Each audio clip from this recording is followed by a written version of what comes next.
My name is Otis. I turned 78 years old last week. I am sitting on the front porch of the house that I paid off 30 years ago. The sun is going down, casting long shadows across the lawn that I mowed yesterday. The air smells of cut grass and coming rain.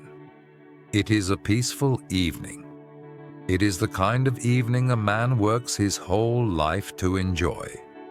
But if you look closely at me, you will see a man who is not at peace. You will see a man who is waiting for a visitor who is never going to come. I am a black man born in 1948 in Alabama. I want you to understand what that means before I tell you the rest of my story. I want you to understand the soil I grew up in. When I was a boy, the world was a minefield. You had to watch where you stepped. You had to watch where you looked. You had to make yourself small to survive. My daddy taught me one lesson, and he taught it with a belt and with his eyes. He said, "Otis, the world does not love you. The world does not care about your feelings. If you are soft, you will be crushed. If you cry, you will be broken. You have to be steel. You have to be stone. You have to be a fortress that no one can enter." I learned that lesson well. I swallowed it whole. I built a wall around my heart so thick that nothing could get in.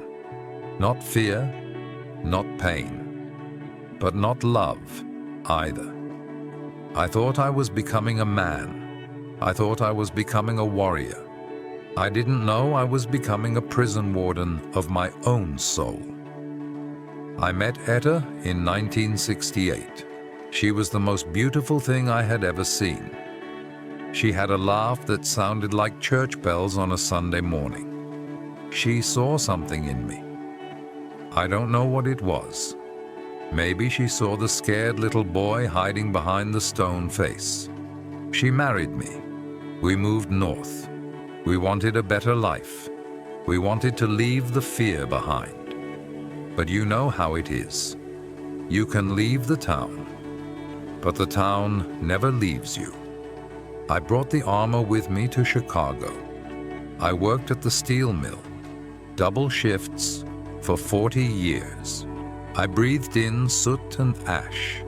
I came home with burns on my arms and dust in my lungs. I did it for them, for Etta, for my two boys, Marcus and David.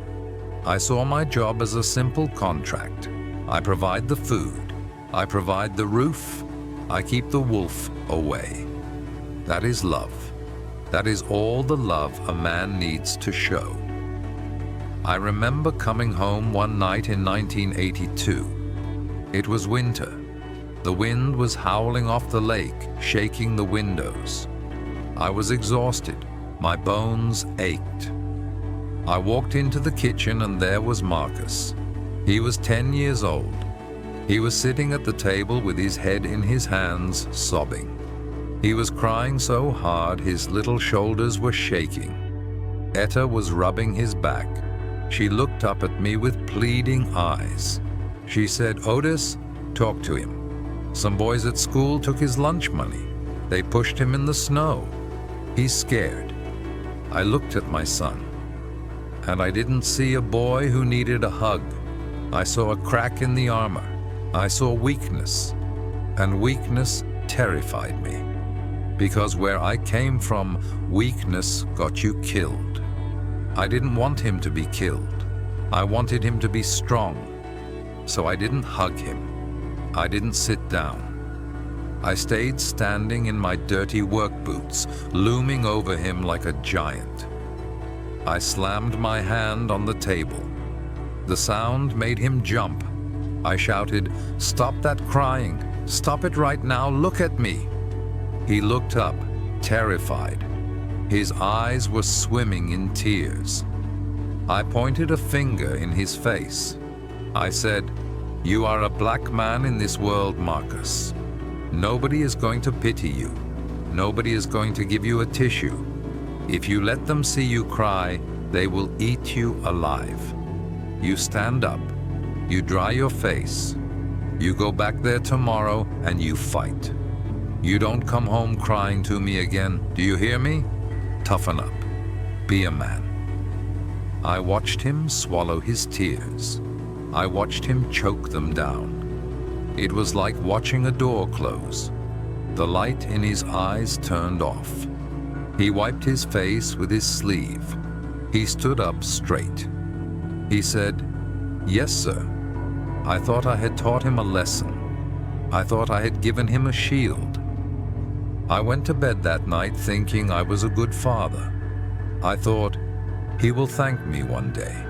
He will survive because of me. I didn't know that I had just taught him that his feelings were shameful. I didn't know that I had just taught him that his father was not a safe place. I didn't know that I had just started a war between us that would last for 30 years. Etta tried to warn me. She always tried. She would lie in bed next to me and whisper, "Otis, they don't need a soldier, they need a daddy. They need you to hold them. They need you to say, 'I love you.'" I would grunt and turn over. I would say, "They know I love them. The fridge is full, ain't it? The heat is on, ain't it? That's love." She would sigh in the dark, a long, sad sigh. She would say, "No, Otis, that is survival. There is a difference. You are feeding their bellies, but you are starving their hearts." I didn't listen. I was stubborn. I was proud. I was the provider. I bought them bicycles. I bought them college tuition. I bought them cars. I paid for everything, except attention, except affection. Marcus grew up. He became exactly what I asked him to be. He became steel. He became a high-powered lawyer in New York. He makes more money in a month than I made in a year. He wears $1,000 suits. He walks into a room and people tremble. He is a success. He is a survivor. Etta passed away 6 years ago. It was cancer. It took her slow. The last weeks, she was in a hospital bed in our living room. I sat by her side every day. I watched the woman who had been my anchor fade away. One afternoon, she opened her eyes. She looked at me. Her voice was just a whisper. She said, "Otis." I leaned in close. I said, "I'm here, Etta." She said, "Break the wall, Otis. Before it's too late. Call the boys. Tell them. Tell them you were scared too. Tell them you are human." I held her hand. My throat was tight. I wanted to cry. I wanted to scream. But the years of practice held me back. I couldn't do it. I just squeezed her hand and said, "Rest now, Etta. Don't worry." She died that night, and I never told her. I never told her that I was scared every single day of my life. I never told her that I loved her more than the air I breathed. The armor was rusted shut. I was trapped inside my own strength. After the funeral, the house went quiet. The silence was heavy. It pressed down on me like a physical weight. Marcus and David came for the funeral. They were polite. They were efficient. They handled the paperwork. They organized the flowers. They didn't cry. I looked at Marcus at the graveside. He stood there in his black suit, wearing dark sunglasses. He looked like a statue. He looked like me. I wanted to hug him. I wanted to grab him and say, "Son, I'm hurting. Are you hurting too?"